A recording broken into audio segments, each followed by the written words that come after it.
Bienvenue sur la chaîne Civil Tech Designer Solutions Plus.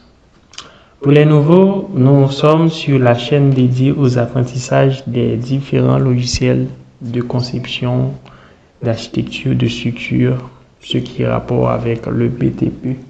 Donc aujourd'hui, nous allons aborder un sujet, un exercice sur un de nos logiciels de calcul des structures, RDM7. Ok, nous allons effectuer cet exercice que vous voyez à l'écran. Donc, voici le parti plan dont on nous a demandé de calculer le moment de flexion par rapport à ces différentes charges qui sont appliquées, les charges permanentes d'exploitation et sismiques.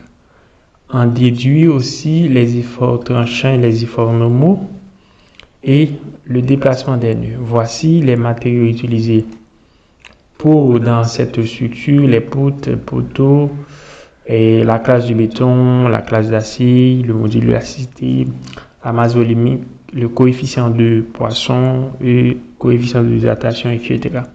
On nous a demandé d'utiliser l'un de ces logiciels de calcul de structure, soit Robo, soit Gretec, soit RDM7. Mais pour cette vidéo, nous allons utiliser RDM7. Peut-être plus tard, nous allons peut-être la modéliser sur ADM, sur Gretec ou Robo, RSA. Ok, ce que nous allons faire, pour ceux qui ne le savent pas, RDM7, c'est un logiciel pour modéliser des éléments fléchis, des éléments finis, des ossatures, portiques plans, portiques partiales, et ensuite, ce qui va nous intéresser, c'est l'ossature, parce qu'on va modéliser un portique plan. Vous voyez ici, dans Fichier, vous avez une option de nouvelle étude, ouvrir une étude déjà faite, la bibliothèque et importer ce que vous avez fait en fichier AutoCAD, fichier Géo, etc. Le second, c'est de paramétrer les unités de mesure, la longueur, la force, la contrainte, les angles et la température. Donc, vous choisissez de paramétrer comme bon vous semble. OK? Et la troisième, c'est la bibliothèque de l'utilisateur, ainsi de suite. Nous allons maintenant cliquer sur Nouvelle étude et cliquer sur Portique plan, parce qu'il s'agit d'un exercice sur Portique plan. S'il s'agissait de portique partiale, du plancher, vous choisissez le type d'ossature dont il est question.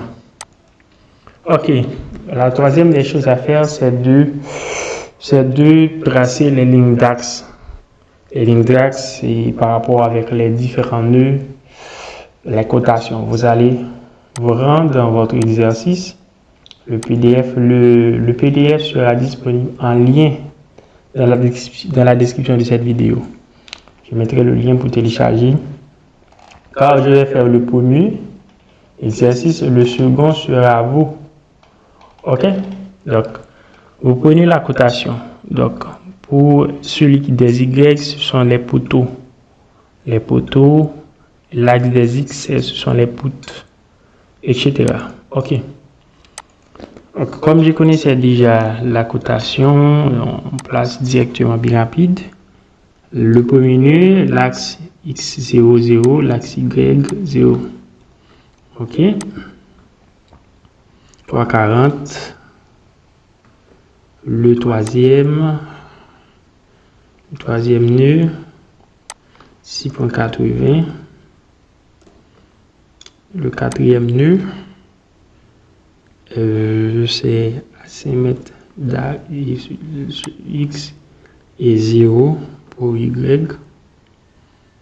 Là, on est 2 à 9 mètres 50 pour X et en Y, nous sommes à 0. Le sixième nœud, on est à 11 mètres pour X et 0 mètres pour Y. Ok. 5 mètres et 3.4 pour Y. 9.5 5 mètres aussi pour X. Et on est à 6,80 pour Y.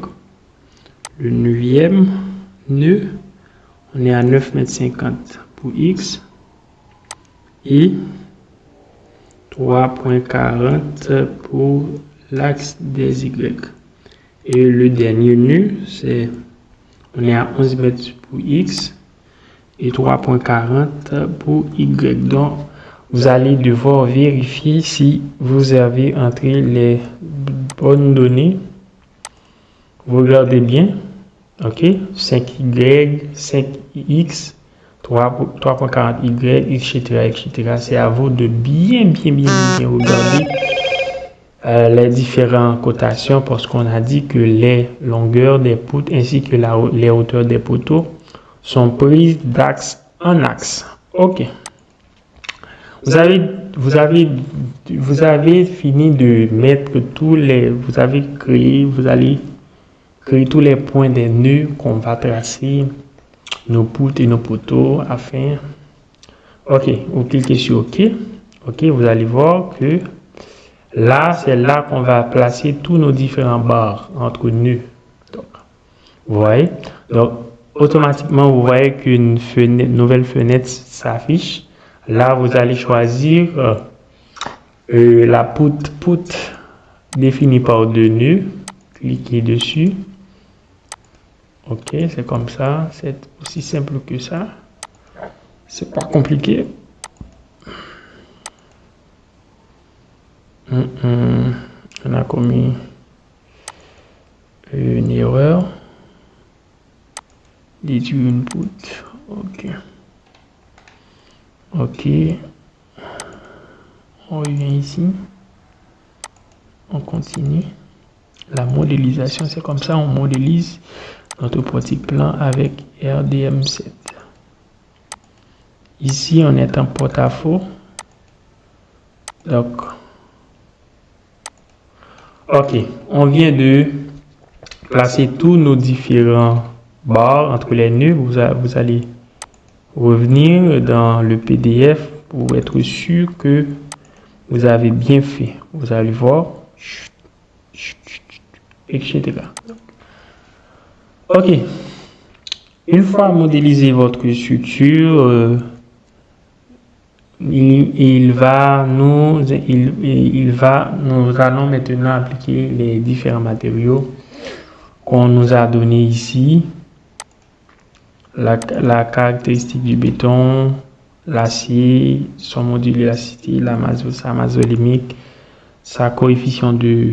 le coefficient de Poisson ainsi de dilatation. Donc on clique sur matériaux, on dit définir. Il s'agit de béton normé. Donc de béton 30 avec module d'élasticité 33 000 mégapascal. Le coefficient de Poisson, on l'a indiqué 0,20, c'est-à-dire nous sommes à l'état limite de service, 2500 kg par mètre cube pour la densité du béton ou la masse volumique du béton. Et le coefficient de dilatation, c'est 1 point, etc. Donc, on a défini les matériaux. Il nous reste maintenant à choisir notre section droite. Nous allons différencier nos poteaux, nos poutres. OK, nous allons dire que élément, nous allons choisir ici. On indique que les barres verticales, ce sont nos poutres, les barres horizontales, ce sont nos poteaux. OK. Élément. OK, nos barres horizontales, ce sont des poteaux. OK. Nous allons maintenant mettre la section du poteau.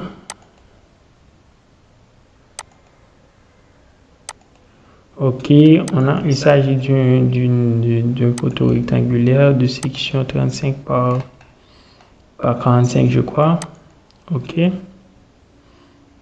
On a choisi la section. Donc, pour l'axe des Y, on a 350 mm.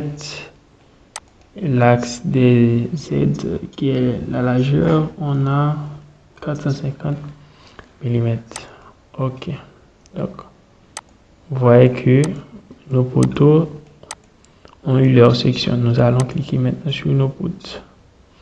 Il suffit de choisir la couleur. C'est l'une des raisons pour laquelle j'ai différencié la couleur des poutres et la couleur des poteaux pour que lorsque j'effectue la section, tous les éléments compris, tous les éléments de même couleur auront la même section, seront considérés comme poutres ou poteaux, dépendamment dont il est question. Hein.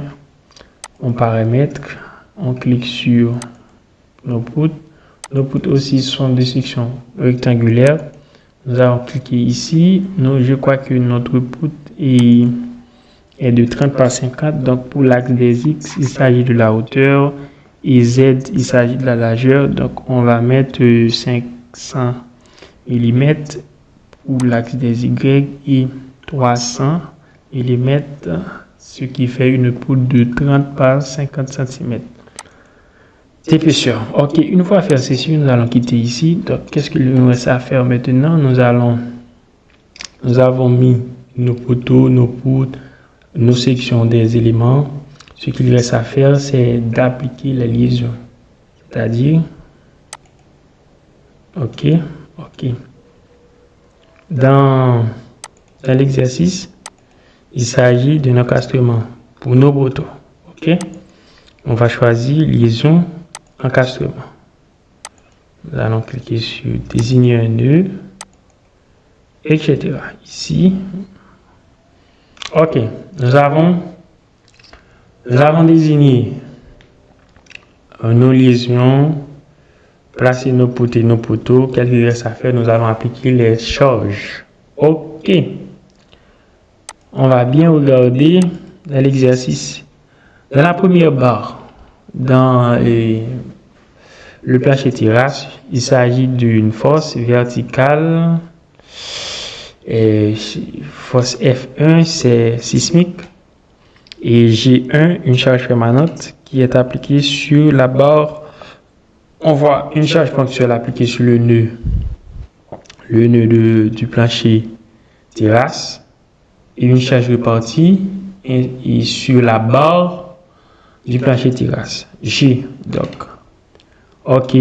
On dit que G1 est de 15 kN par mètre et la force F1 est de 100 kN.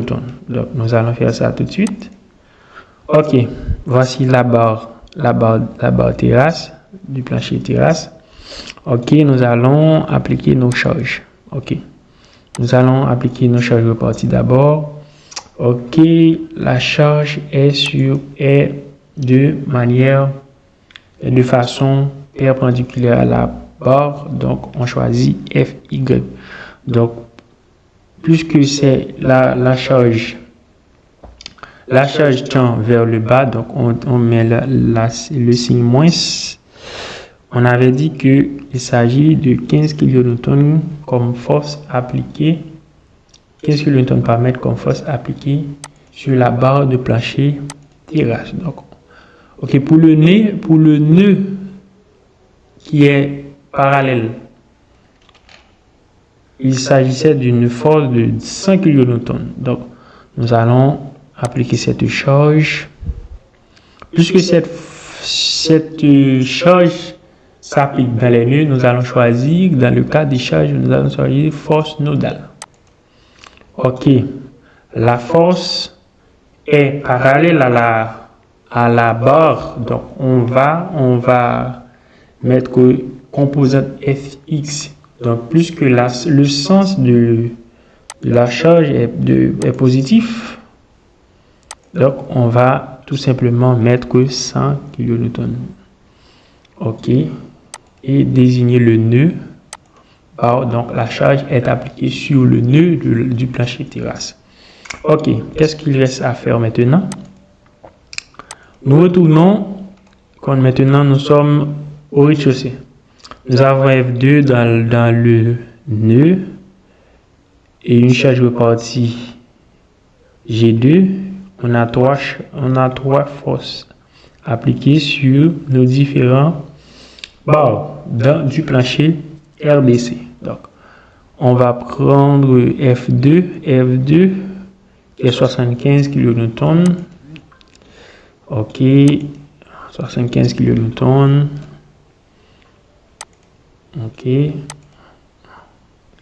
Ok. On va prendre maintenant une charge repartie. On dit que c'est la charge G2 qui est appliquée tout au long de la poutre continue. Donc, qui est de 22,22 kN par mètre. Donc, nous allons dire, puisque la charge est perpendiculaire à la barre, nous allons tout simplement cliquer sur composante FY et la charge tend vers le bas, on met le signe moins et on dit 75, non, 22 kN par mètre. Et puis, on s'applique sur OK. On va appliquer les charges ponctuelles sur les barres. À 2 mètres du travé 5 mètres, on a une charge Q1 de 40 kN. OK. Puisqu'il s'agit d'une force, la force agissant est dans la barre, nous allons choisir force ponctuelle sur la poutre.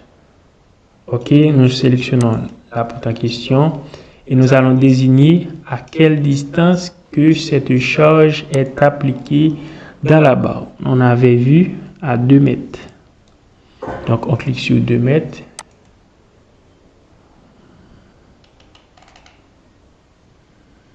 Oh non, on n'a pas. On choisit, on clique sur la poutre, on désigne la distance que la charge est appliquée, la charge ponctuelle. On sait que la charge est perpendiculaire par rapport avec la poutre. On choisit FY parce que la poutre est sur l'axe des X et la charge est perpendiculaire, donc FY. OK, nous allons mettre le signe moins parce que la charge tend vers le bas. Et c'était la charge Q1 de 40 kN. OK, 40. Et on clique sur OK. Voici la charge. Si vous voyez bien, voici la charge. OK, il reste deux charges. OK, dans la deuxième barre du plancher rez-de-chaussée et de 4,5 mètres, on dit à 2 mètres, il y a une deuxième force qui s'est appliquée sur la poutre. Et cette charge est de 35 kN. Q2. OK. Nous allons choisir force ponctuelle sur une poutre. Sélectionner la poutre en question et désigner la distance de la charge. La charge est perpendiculaire à la poutre. Donc, il s'agit d'une charge FY, de signe négatif. Il est de 35 kN, n'est-ce pas? 35 kN, je crois. Voilà, de 35 kN. On dit OK. Donc, voici la charge. OK, pour la charge appliquée sur le porte-à-faux, c'est Q1, donc 40 kN. Donc, puisqu'il s'agit dans le nœud, la charge est appliquée dans le nœud, nous allons choisir force nodale. OK, elle est perpendiculaire. On dit que cette charge est de 40 kN. On va cliquer sur le nœud. Et voici nos différentes charges qui sont appliquées sur la structure, des charges réparties dans les barres, des charges ponctuelles dans les nœuds et des charges aussi et ponctuel dans les bas aussi. Donc, qu'est-ce qu'il reste à faire maintenant? Nous allons calculer. Afin d'avoir ce qu'on avait de déterminer en premier lieu le déplacement des nœuds, ainsi les moments de flexion, le diagramme des efforts tranchants, des efforts normaux. OK. On clique sur analyse statique. On enregistre exercice sportif. Là. Numéro 2. Qui sont enregistrés. Et voici le déplacement des nœuds. On nous avait demandé ça en troisième partie, le déplacement des nœuds. OK. Voici le diagramme de déplacement des nœuds. Si on fait clic droit sur le nœud, vous allez voir le déplacement, les forces appliquées, les réactions des forces, le moment fléchissant dans le nœud, tous les nœuds. Vous allez voir pour la poutre 4 de longueur 3.40, on n'a pas de déplacement, mais il s'agit d'une force ponctuelle du temps, dont réaction, allègement, etc., ainsi de suite. C'est comme ça vous obtenez les résultats de les déplacements de nos différents nœuds de la structure. OK, pour connaître l'effort normal, donc vous cliquez ici, l'effort normal, voici le diagramme des efforts normaux. Vous cliquez, vous allez voir les réactions, le déplacement nodal, etc. sur les différents nœuds. Il suffit de faire de clic droit sur le nœud ou sur la barre. OK? C'est aussi simple que ça. C'est pas compliqué. On nous avait demandé le diagramme des efforts tranchants. Voici le diagramme des efforts tranchants. OK. Cliquez ici pour savoir. OK. C'est un nœud libre. Ce nœud-là. Action de liaison, etc. Le diagramme des moments fléchissants. Voici. Et si vous voulez et la note de calcul, vous allez cliquer ici. Et vous obtenez la note de calcul.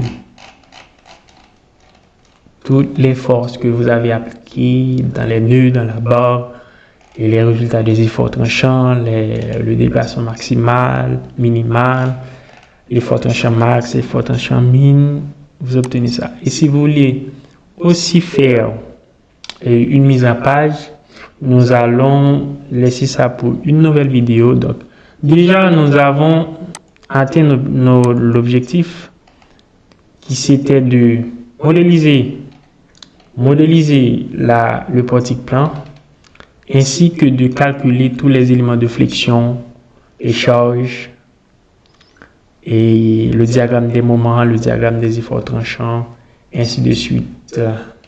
Et nous laissons le deuxième exercice pour vous. Vous allez le faire et vous pouvez nous contacter par WhatsApp. Le lien du groupe sera dans la description et d'envoyer vos travaux, ainsi de suite, afin de grandir, apprendre ensemble. Et le lien de ce document sera dans la description. Le lien aussi pour télécharger le logiciel RDM7 sera aussi dans la description de la vidéo. Nous vous remercions de nous avoir suivis et nous vous donnons rendez-vous très prochainement pour la modélisation de cet même exercice sur robot structural et nous allons comparer ensemble les résultats trouvés RDM7 vs robot. Je vous dis à la prochaine. Merci de nous suivre. À la prochaine.